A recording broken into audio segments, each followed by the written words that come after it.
नमस्कार दोस्तों, मेरे चैनल पूजा की ज़ुबानी में आप सभी का हार्दिक अभिनंदन है।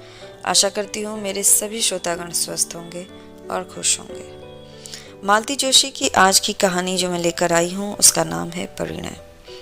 मालती जोशी की कई कहानियाँ बहुत लंबी होती हैं और ये कहानी भी थोड़ी सी लंबी है पर बहुत ही अच्छी है, इसलिए इस कहानी को मैंने 2 भागों में विभाजित किया है और ये वीडियो पहला भाग है।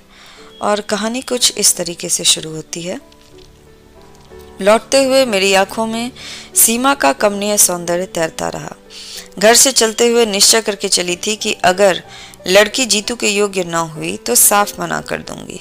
भारी भरकम दहेज के लालच में लड़के की जिंदगी बर्बाद न होने दूंगी।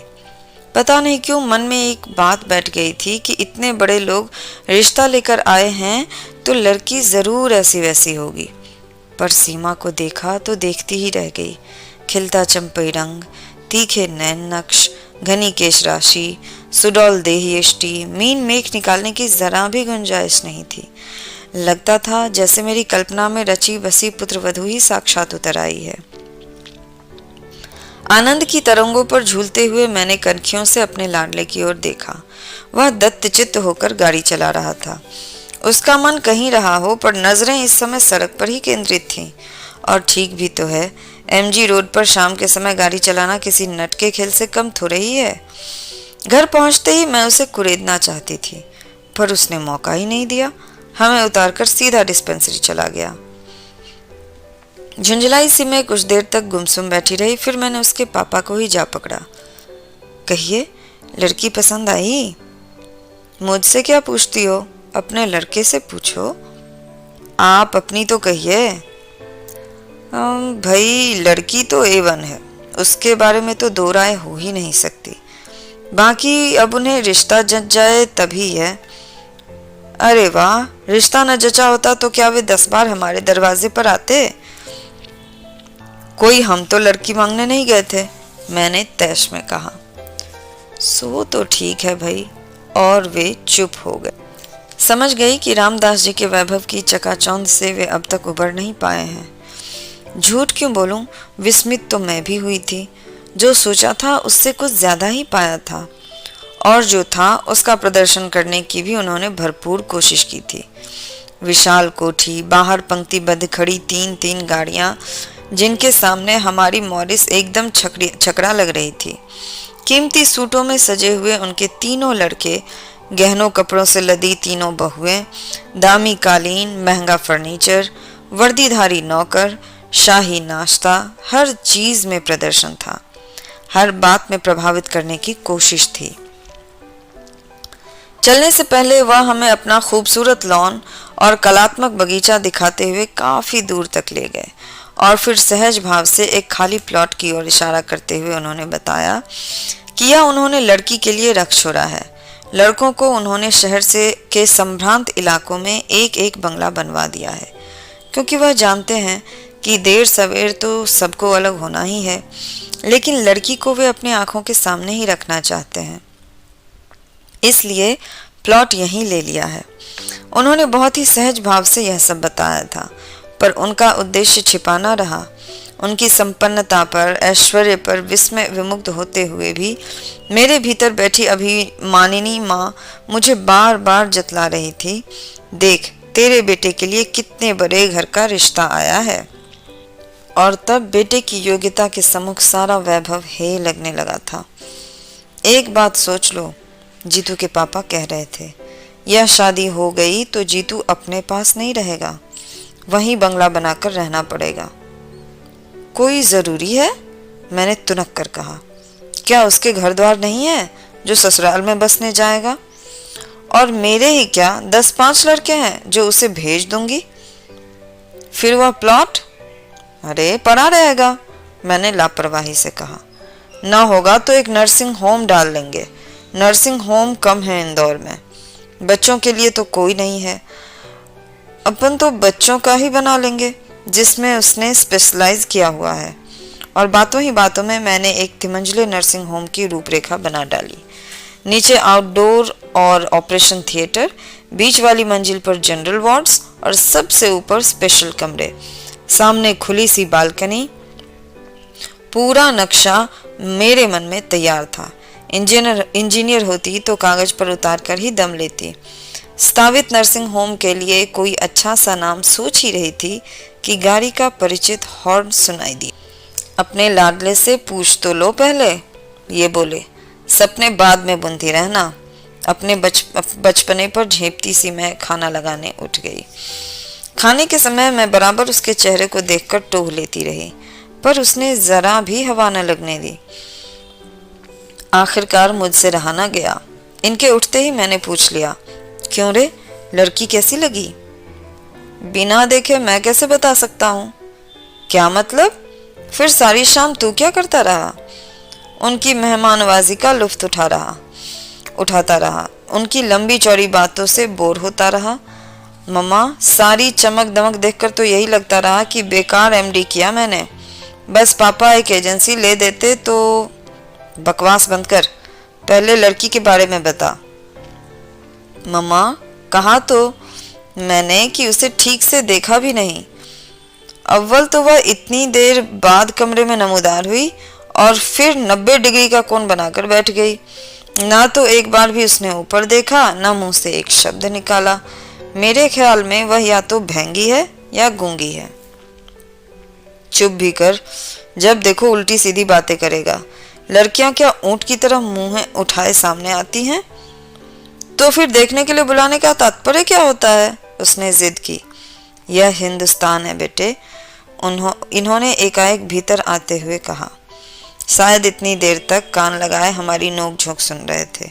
बोले, यह हिंदुस्तान है बेटे, भले घरों की लड़कियां यहाँ ऐसा ही व्यवहार करती हैं।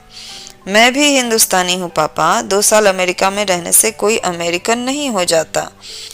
पर बात तो तू ऐसी कर रहा है जैसे वहीं पर पैदा हुआ हो। इनका स्वर कुछ सख्त हो आया था। जीतू ने प्रत्युत्तर नहीं दिया, चुपचाप हाथ धोने चला गया और हाथ धोकर सीधा अपने कमरे में।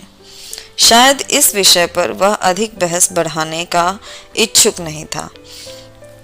देखने दिखाने की प्रथा से वह हमेशा से ही चिढ़ा हुआ था। जया की शादी के समय भी उसने 2-4 बार हमारा विरोध किया था, पर वधू पक्ष की दुहाई देकर हमने उसका मुंह बंद कर दिया था। पर अपने लिए तो इस तरह से नाटक करने से उसने साफ मना कर दिया था। कहता, मम्मा, जिस दिन कोई लड़की मुझे भा जाएगी मैं तुम्हारे सामने लाकर खड़ी कर दूंगा, तुम चिंता मत करो। पर उसकी यह बात ही तो हम लोगों के लिए सबसे बड़ी चिंता का कारण थी। आजकल की लड़कियों का ठिकाना तो रही है, हर क्षेत्र में तो उनकी घुसपैठ है। पता नहीं कौन कब टकरा जाए। डॉक्टर के लिए तो यह खतरा कुछ ज्यादा ही है, जिसमें जीतू जैसा सुदर्शन व्यक्तित्व तो हर कहीं प्रशंसक बटोर लेता है। इसलिए हम लोग बहुत व्यग्र थे। जीतू के डॉक्टर होते ही रिश्ते आने शुरू हो गए थे, पर अमेरिका से लौटने के बाद तो जैसे बाढ़ सी आ गई थी, क्योंकि जीतू डॉक्टर था, इकलौता था, फॉरेन रिटर्न था। गली में सही पर अपना 2 मंजिला मकान था, पुरानी सही पर घर में एक गाड़ी थी, पिता की अच्छी खासी प्रैक्टिस थी। बिरादरी में ऐसे सर्वगुण संपन्न लड़के ही कितने थे। खाता पीता घर और डॉक्टरी पास वर्ग लोगों के मुंह में पानी ना आता तो आश्चर्य था। तभी तो रामदास जी जैसे प्रमुख व्यवसायी ने हमारे दरवाजे पर दस्तक दी थी। बड़ी मुश्किल से जीतू साथ जाने के लिए राजी हुआ था। कह रहा था, पहले तुम देखाओ। पर लड़की वालों को बार बार परेशान करना हमें अच्छा नहीं लगा। जया के वक्त तो कुछ कड़वे मीठे अनुभव मन में अभी भी ताजे हो रहे थे, इसलिए हम सब साथ ही वहां पहुंचे। रामदास जी ने इतना आप भगत किया, उनके परिवार ने इतना प्रेम टपकाया कि बार बार यही डर बना रहा कि लड़की अगर अच्छी ना हुई तो उन लोगों को किस तरह जवाब देंगे। वह बहुत देर बाद बाहर आई। उस समय हम लोग कॉफी पी रहे थे। अपनी दोनों भाभियों के बीच चलती हुई वह कमरे में आई थी और एक अस्पष्ट सी नमस्ते के साथ सिर झुकाकर बैठ गई थी। उसकी विनम्रता पर ही मैं मुग्ध हो गई थी। अंग्रेजी में एमए लड़की और इतनी सुशील, इतने लोगों के बीच उसका यह सहमा सिमटा रूप एकदम स्वाभाविक लग रहा था। तब यह बात मन में उठी ही नहीं कि इस तरह जीतू तो उसे बिल्कुल नहीं देख पाया होगा। वह भी तो बड़ी शालीन सी मुद्रा में बैठा हुआ था। सोच समझकर आखिर एक उपाय मैंने ढूंढ ही लिया। जया की सालगिरह के बहाने बहन भाइयों को एक दिन चाय पर आमंत्रित कर लिया। जया थी अपनी ससुराल में, इसलिए उपहार आदि लेकर मुझे चिंतित होने की जरूरत नहीं थी। 2 दिन तक मैं घर की सफाई में जुटी रही। फर्श धो पोंछ कर चमकाया गया, नई चादर बिछाई गई, सोफे के कुशन्स बदले गए, पर्दे धुलवाए गए और तो और ड्राइंग रूम के दरवाजे तक नए सिरे से पेंट कर डाले। नया सा एक कालीन लेकर वहां डाल दिया गया। फिर भी जैसे मन की तृप्ति नहीं हो रही थी। हर कोण से मैं वहां की सजावट को देखती रही और हर बार कुछ न कुछ सुधार कर देती। ये लोग बीच में टोक न देते तो शायद मेरा यह क्रम मेहमानों के आने तक चलता रहता। दोनों बाप बेटे हाथ बांधकर बंधे हुए बैठे हुए थे और मेरी परेशानी का मजा ले रहे थे। जब 2-3 बार वॉल पीसेस और कैलेंडर्स बदल चुकी तो उन्होंने कहा, मेरा ख्याल है एक बार डिस्टेम्पर को हो जाता तो ठीक रहता। 5 बजने में अभी तो बहुत टाइम है। क्यों? इतना गुस्सा आया मुझे। एक तो खुद करेंगे नहीं और मेरा फूला हुआ चेहरा देखकर ही जीतू मेरे मूड को भाप गया। बोला, मम्मा क्यों बेकार ही परेशान करती हो खुद को? लाख कोशिश करें हम, यह घर कोठी ही बनी रहेगी। उसे मत रोक जीतू, अपनी होने वाली बहू को इम्प्रेस करने की योजना है उसकी। And first impression is the last impression. कोठी ना सही, आउट हाउस तो लगेगा ना यह घर। अरे आउट हाउस भी लग जाए तो गनीमत समझो, मैंने तुनक कर कहा। जाने किस दरिद्र जगह में डाल दिया है सारा पैसा। कितना भी करो रौनक ही नहीं आती है। गुस्से में ही सही मैं अपने मन की बात कह गई थी। इतना लंबा चौड़ा मकान बनवा तो लिया, पर गली की वजह से उसकी सारी शान पर पानी सा फिर जाता था। रामदास जी के आउट हाउसेज सचमुच इससे अच्छा शो देते थे। उस दिन प्लॉट दिखाने ले गए थे, तब उन्होंने दिखाई थी छोटे छोटे घरों की वह लंबी कतार। उनकी संस्था के कर्मचारी उनमें रहते थे। खुली जगह में हरियाली के समुद्र के बीच वे छोटे छोटे द्वीपों की तरह लग रहे थे। जीतू ठीक ही कहता है, बेकार मेहनत करने से क्या फायदा। उस वैभव से तो होड़ लेना ही असंभव है। ठीक 5 बजे वे लोग आए। छोटी वाली दोनों भाभियां, छोटा भाई और वह। मुझे अच्छा लगा। बहुत भीड़ होती तो वही उस दिन वाला किस्सा हो जाता। लगा कि लोग समझदार हैं। सीमा उस दिन की तरह गहनों से लदी नहीं थी। मेकअप भी बहुत हल्का था, इसलिए उसका सौंदर्य आज आंखों में चकाचौंध नहीं भर रहा था, बल्कि ठंडक दे रहा था। नींबू कलर की हल्के जरी के काम वाली शिफॉन उसके रंग के साथ एकाकार हो रही थी और देखने वालों की आंखों को बांध लेती थी। मेरी नौकरानी ने तो वही निर्णय सुना दिया, लाड़ी घरी सुंदर छे हो, कदे मारी नजर नहीं लागी जाए। वे सभी लगभग समवयस्क ही थे। उन्हें ड्राइंग रूम में छोड़कर मैं रसोई में चली आई और देर तक नाश्ता लगाती रही। नाश्ते की तैयारी भी मैंने कल से ही शुरू कर दी थी और अपना सारा पाक कौशल दांव पर लगा दिया था। उन लोगों ने हर वस्तु के साथ न्याय किया और प्रशंसा के पुल बांध दिए। छोटी बहू ने 2-1 चीजों की विधि भी पूछी, अच्छा लगा।